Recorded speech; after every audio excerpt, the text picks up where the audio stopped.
नमस्कार दोस्तों, स्वागत है आप सभी का हमारे YouTube चैनल ज्योतिष फलादेश विज्ञान पर। जैसा कि आप सभी विदित हैं कि आजकल हमारी चर्चा परिचर्चा लघु पाराशरी पर चल रही है और हम अपनी वीडियो के माध्यम से लघु पाराशरी के सिद्धांतों को, लघु पाराशरी के नियमों को, लघु पाराशरी के सूत्रों को समझने का प्रयास कर रहे हैं।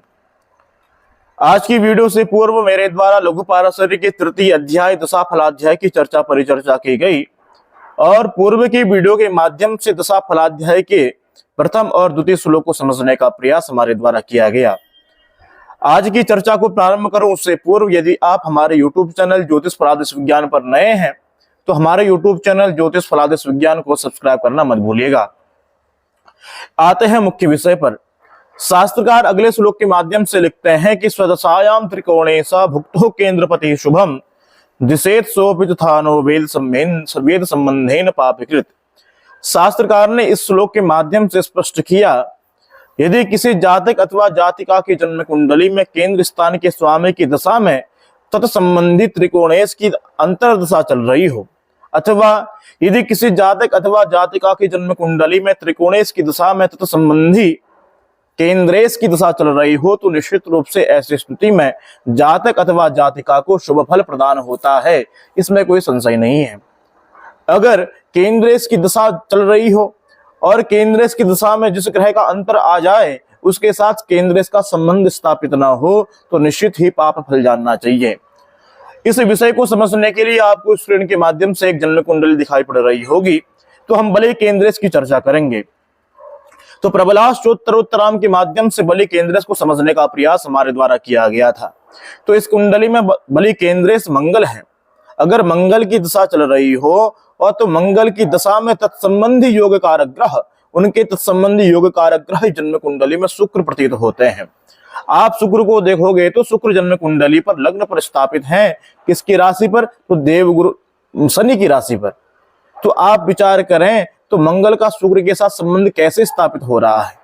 आप देखेंगे कि जन्म कुंडली में शुक्र की राशि पर मंगल चतुर्थ स्थान पर विराजमान है और मंगल का शुक्र के साथ अपने स्थान से तात्कालिक मैत्री का संबंध भी स्थापित हो रहा है।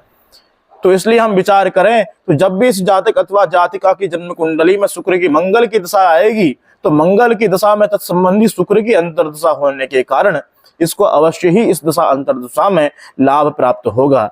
अगर स्थिति इसके विपरीत होती, जिस ग्रह की दशा चल रही हो और उस ग्रह की दशा में जिस ग्रह का अंतर आ रहा हो, उस ग्रह के साथ में प्रबल योग कारक ग्रह का किसी भी प्रकार का संबंध स्थापित नहीं हो रहा हो, तब अशुभ फल जानना चाहिए।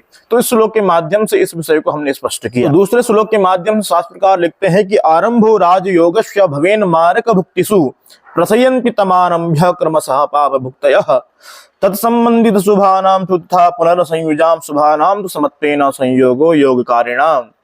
इन दोनों श्लोकों के माध्यम से शास्त्रकार ने स्पष्ट किया कि यदि किसी जातक अथवा जातिका की जन्म कुंडली में किसी योग कारक ग्रह की दशा चल रही हो और योग कारक ग्रह की दशा में किसी मारक इस मारक का अंतर भी आ जाए तो निश्चित रूप से योग कारक ग्रह का संबंध स्थापित होने के कारण उस मारक ग्रह की दशा में भी किसी भी प्रकार का कोई कष्ट, कोई प्रभाव जातक अथवा जातिका के जीवन पर नहीं दिखाई पड़ता है।